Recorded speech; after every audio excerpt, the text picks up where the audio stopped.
You're listening to The Lyndia Grant Show. Think on these things with Lyndia Grant.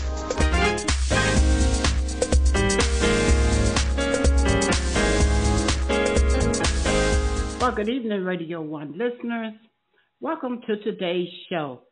Each week we are on Spirit 1340 WICB, the oldest gospel radio station in Washington, D.C. And we are the first contemporary gospel outlet in the United States. We're on Fridays at 6 p.m. Today is September the 22nd, 2023, and the Congressional Black Caucus guests are here in town. So I want to welcome everyone to the 2023 festivities, to all of our visitors from around the world. We hope you enjoy your meetings and your events. My guests today are Sister Dr. Jenna from the Brahma Kumari. She's here today to talk with us about the value of meditation. In fact, we can change our thoughts within 60 days or so. Sister Dr. Jenna will tell us all about that. Hello today, Dr. Jenna. Hi, my beloved. I'm so happy to be back on air with you and your beautiful audience. Thank you. And thank you. I'm looking forward to talking to you after the second half. We're going to go first, though, to Dr. Julianne Malvo. She's on every week. She's our weekly commentator, and she talks to us about politics and the economy. Just a little background on Dr. Julianne Malvo. She is a nationally known economist.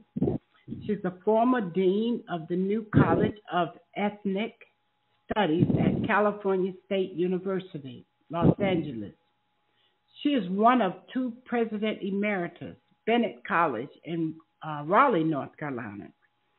She earned her PhD in economics.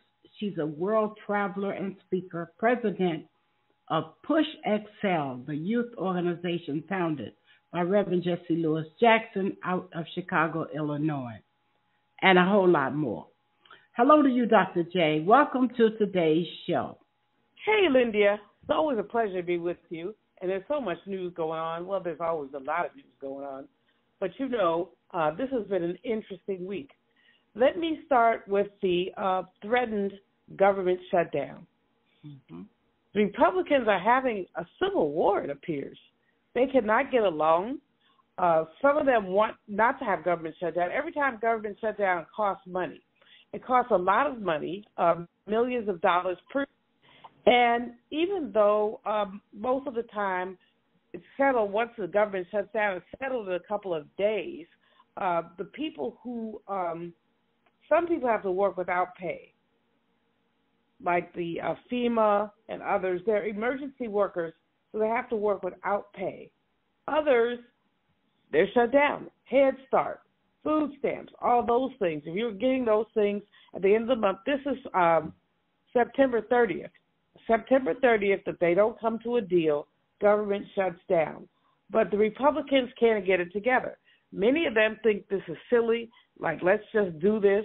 Others, like Marjorie Taylor Greene, and Lauren Boebert, they are basically playing hardball, but they're playing hardball when they have no ball. Poor Kevin McCarthy, I never thought I'd feel sorry for him, but he's being put between a rock and a hard place. On one hand, he wants a deal, but on the other hand, the hardballers who can simply remove him from being the speaker, one of them can just say, we want someone else. But then, of course, you know, how many times did it take for them to get a speaker? 15 votes?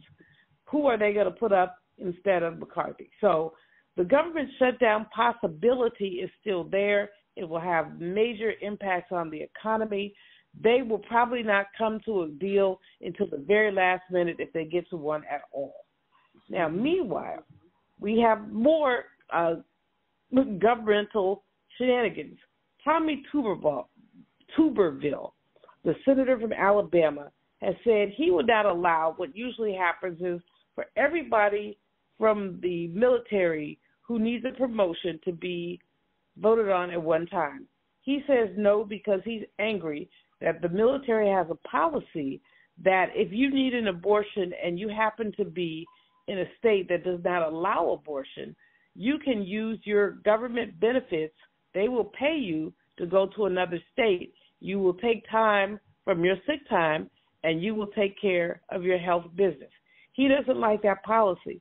So he has held up almost 300 hearings on moving up. Now, yesterday he's asked that they do them one by one. The problem with doing them one by one is that it could take 2 to 5 hours for each one, 1,500 hours. It's just more expedient to do them all. But yesterday Chuck Schumer relented on lifting up 3 names. And he needed to do that because at least one of the names, there is no Joint Chiefs of Staff. The Joint Chiefs of Staff is finished. So Charles Q. Brown, an African-American man, will be confirmed to Joint Chiefs of Staff. And there are 2 other names going up. But that took much of the day yesterday, so imagine that you have to do it for 300. Tuberville is wrong, but he's been wrong. I don't know what happened to him on a football field, but it certainly has not translated into good public policy. Mm-hmm. Yesterday also, not yesterday, it was Thursday. No, it was Wednesday morning that Merrick Garland was grilled, and it was horrible, by the House Judiciary Committee. They were asking him questions about President Biden and the possibility of impeaching him, about Hunter Biden and whether or not the Department of Justice did a poor job in dealing with the Biden situation. What Merrick Garland explained to them is that he is simply the government's lawyer. Special counsels have been appointed for many of these things, and he is not the president's lawyer. And by that he means he's not defending or accusing Hunter Biden or anybody else. I thought that Merrick Garland did a good job. He was firm, he was focused, he was unrattled, even when some of those fools were hollering, literally hollering at him, making snide remarks, etc. He kept it together. He did a great job, and good for him. Yeah. Now, let's see. Interest rates. On Wednesday, the Federal Reserve met. They chose not to increase interest rates. They could have. Earlier this year, I think in June, Jerome Powell, the head of the Fed, said that they will probably do another interest rate increase soon. So that means they still have at least one more meeting, maybe 2, before the end of the year. Right now, the federal interest rate is 5.25%. In some cases 5.5. They've been raising the interest rate because they want to slow demand.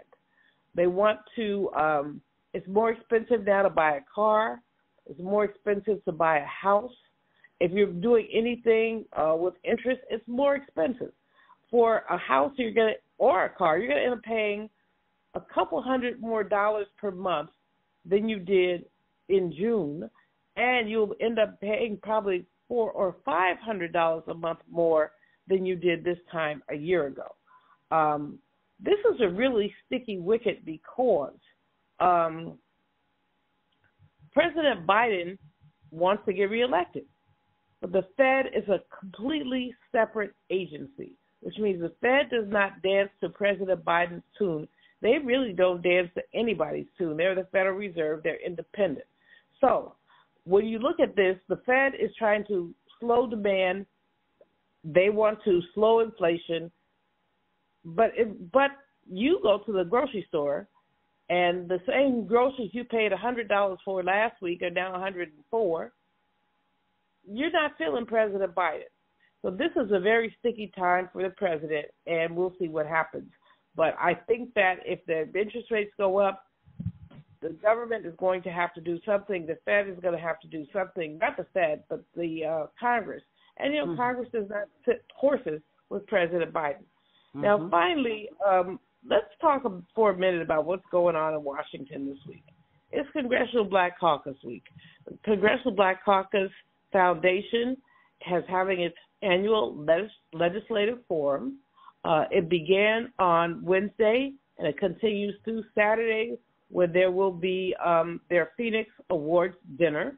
A lot of people see CBC as a big old party because there are a whole lot of parties, but there's also a lot of legislative work going on. I'll participate on Friday in a reparations panel, and you know that's one of my passions, Lyndia, is to look at the whole reparations issue. But there are all kind of other really important things going on. And so people shouldn't be thinking of it as a party. Think of it as a learning opportunity because there's so many things. Karen Bass, our L.A. mayor, used to do the Foreign Policy Forum. I believe that Greg Meeks will be doing that this year. Just so many things that really speak to. There's a Congresswoman Alma Adams, HBCU Forum. You go down the list. So it's really important for people to understand this is just not a big old party. It's a great networking opportunity, and we all enjoy it, but also a great learning opportunity. And so I encourage people, be there, be square, and come to the dinner. And there's still forums on Saturday. There are things that are happening on Saturday.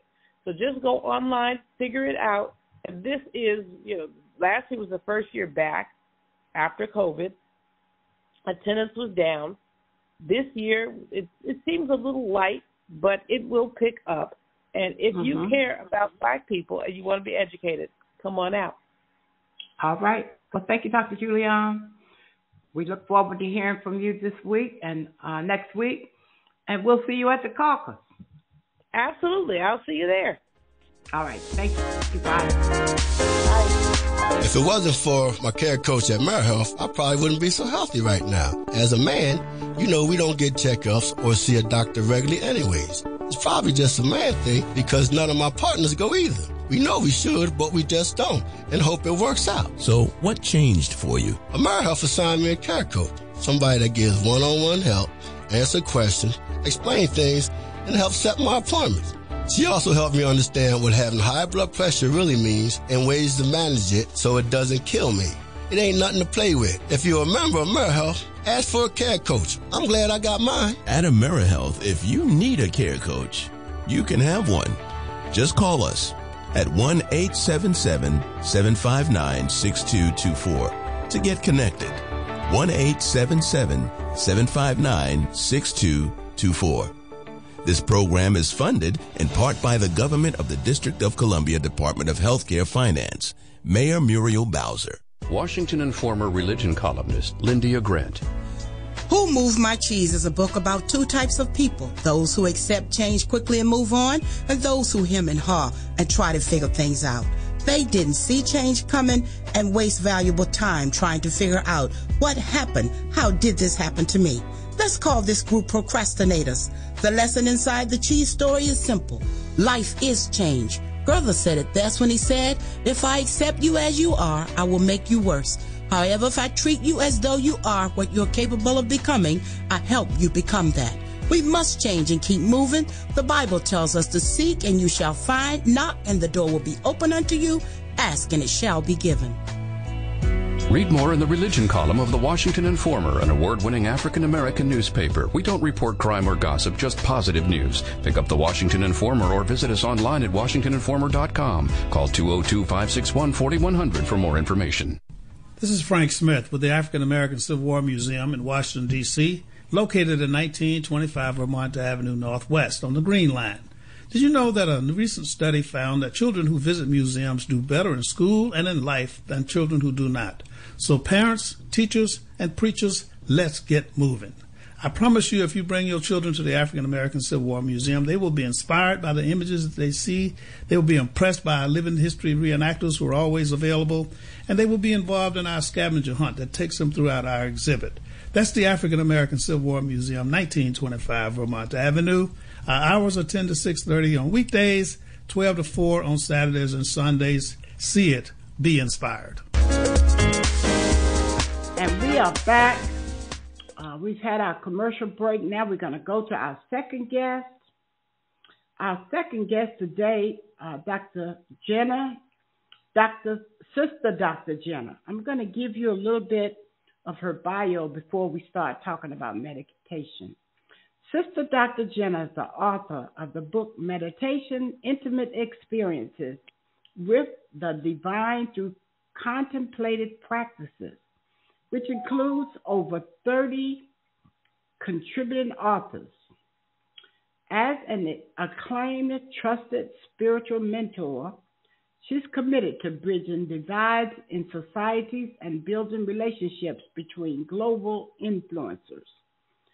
She is the director of the Washington, D.C. branch of the Brahma Kumaris, director of the Meditation Museum located in the metropolitan Washington, D.C. area, and she's the host of the popular American Meditating radio show, which I've been on a couple of times with her. Sister Dr. Jenna is also a recipient of the President's Lifetime National Community Service Award, and she's a member of the Evolutionary Leaders Circle, a group of thought leaders from diverse disciplines in service to conscious evolution. Her voice of influence is particularly needed in the wake of tragedy and increasing violence in our world. And that was why I wanted to talk to her today about meditation.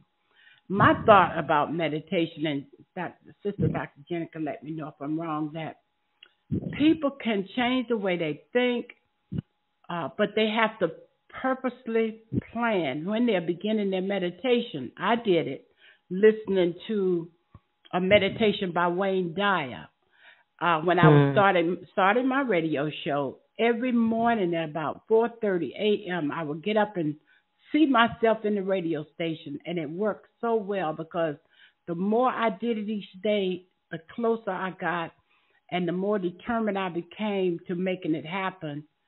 And I have to keep going back to that day because it was very memorable for me.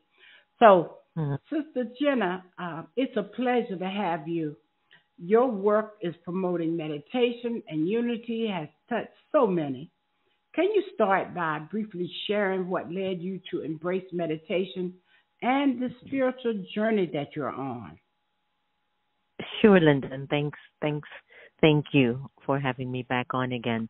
Hello, everyone, and a greeting that I do in my community. Om Shanti. Yes. Reminder, I am a peaceful soul. That's it. Mm-hmm. It's really reaching to that point in your life that if you check yourself, you've got to start to ask important questions. And the answers are either a yes or no. So, example, for women, let's say, for example, who takes care of you? Who takes care of the woman? Who takes care of the mother? Who's taking care of the wife? Or are you exhausted? Yes or no? Yes. Number two, are you happy? Yes or no? Number three, are you at peace with your relationships, your finances, your health and well-being? Yes or no? And, based on just those simple questions, whatever your answers are, you will determine if you need to learn to think differently. That's really, for you to get started in meditation, Lyndia, you've got to be clear on these questions for yourself. And for me, I had the fortune of parents who got involved with the Brahma Kumaris meditation when I was 17. My mother's African Jamaican and my father's Indian. And so it became something that I would watch. My father was a Hindu. My mother was Roman Catholic. Can you imagine that mixture? Yes, something. And you've met my mother. She's love her. Oh my God, is she full of love or what? Yes, she is. Yeah. So on one level, you got to look at your life. You've got to look at how you were raised. What was your surroundings? What were the things you heard your parents, your aunts, your uncles used to say? What did you observe in their behavior, in their body language. Did you notice that there was a divine power working through them? Did you notice that there was an evolving energy that triggered inspiration in you? Mm-hmm. Did you notice that you were struggling to not be like them? Did you notice that you felt the cards were stacked up against you and you weren't sure if you had any hope to live a life that would like what you see on television? You have to look at these things. And from my perspective, a Catholic mother, a Hindu father, one's black, one's Indian. I'm raised in America, the home of the free and the brave. And so I felt I had a choice. Like God is not, you can't squeeze God in one religion. I'm the proof of that. Growing up looking at Catholicism and growing up and looking at Hinduism and then having friends who are Muslim, Buddhist, atheists, Rastafarians. Like, why are God's children all so different? That was my query, Lyndia. Mm-hmm. Like, what is that? And that's where my search really begun.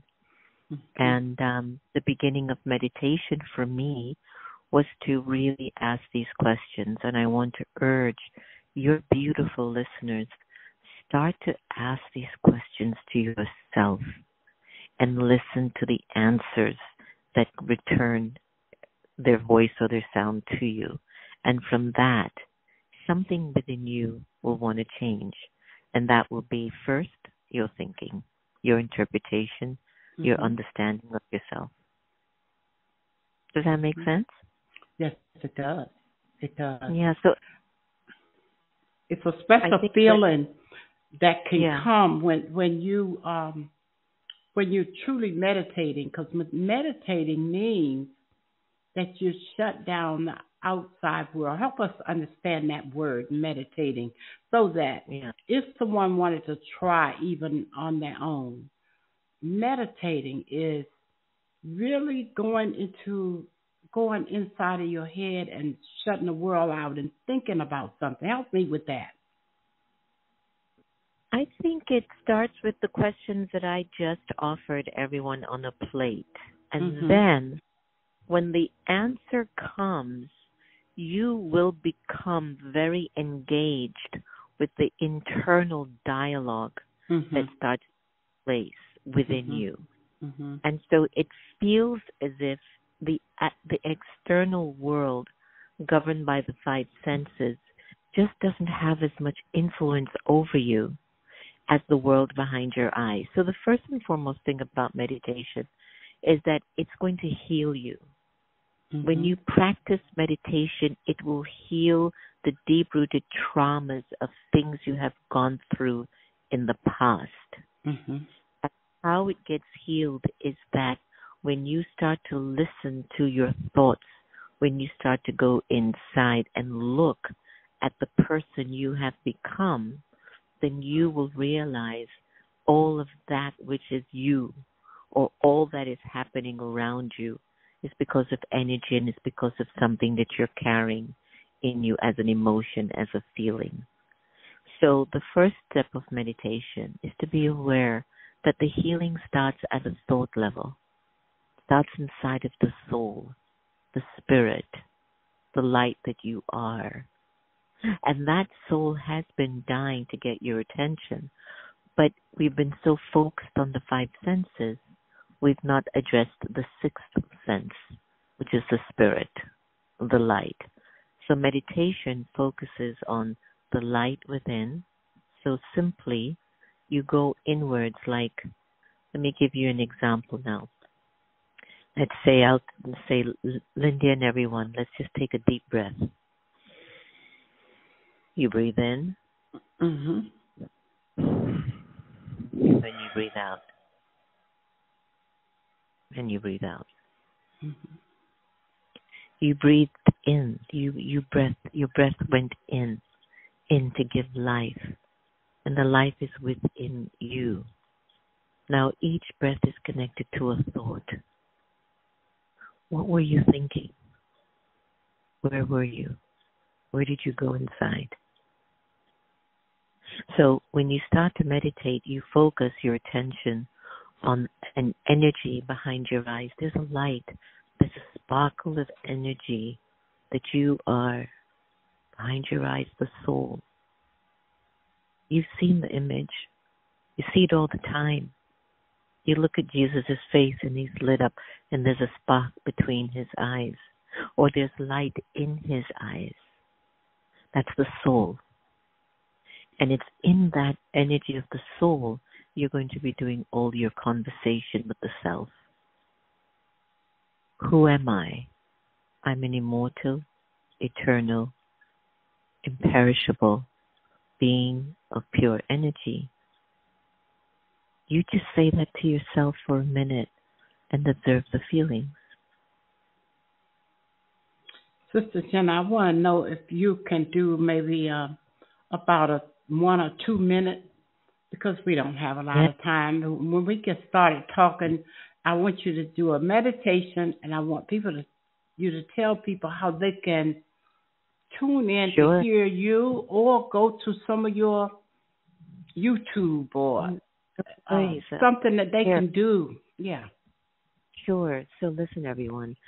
From whatever we've said so far in our conversation today, I want you to imagine for a while, what if you realized that your attachments to certain identities was creating peacelessness? Example, I'm a man and you're treating me like I don't have any respect or power in the house. Or I'm the mother here and you're mistreating me.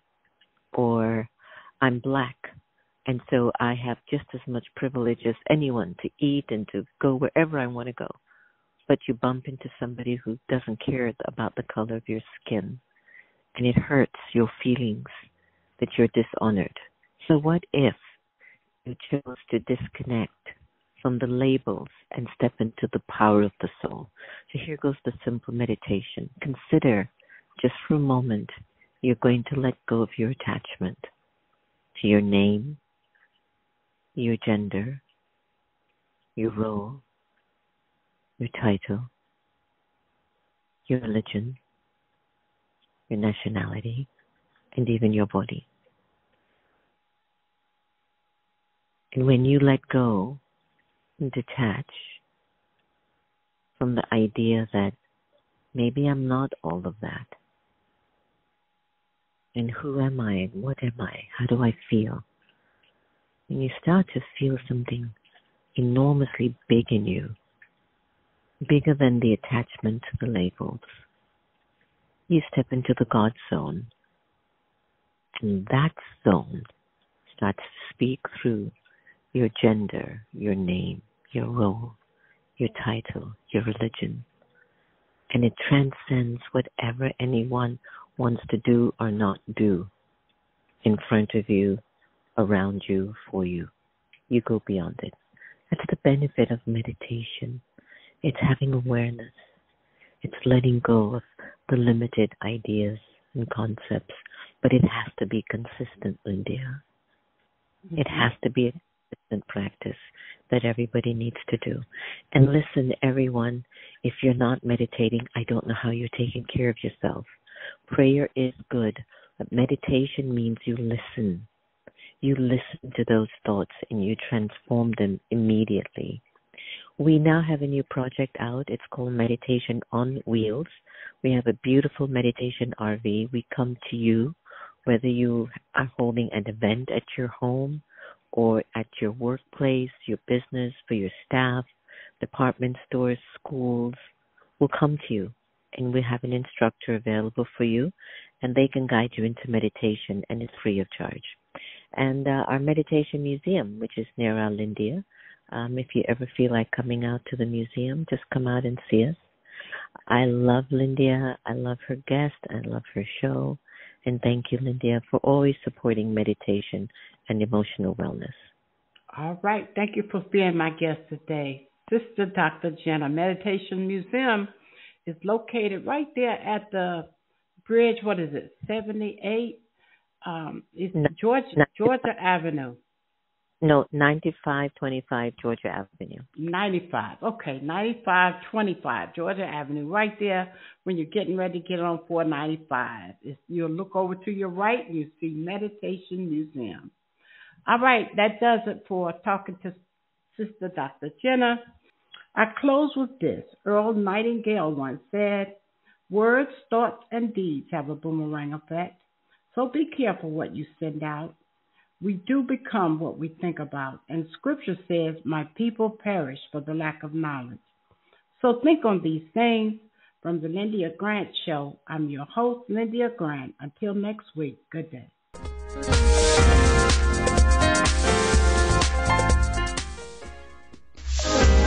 Thank you for listening to the Lyndia Grant Show. Think on these things with your host, Lyndia Grant.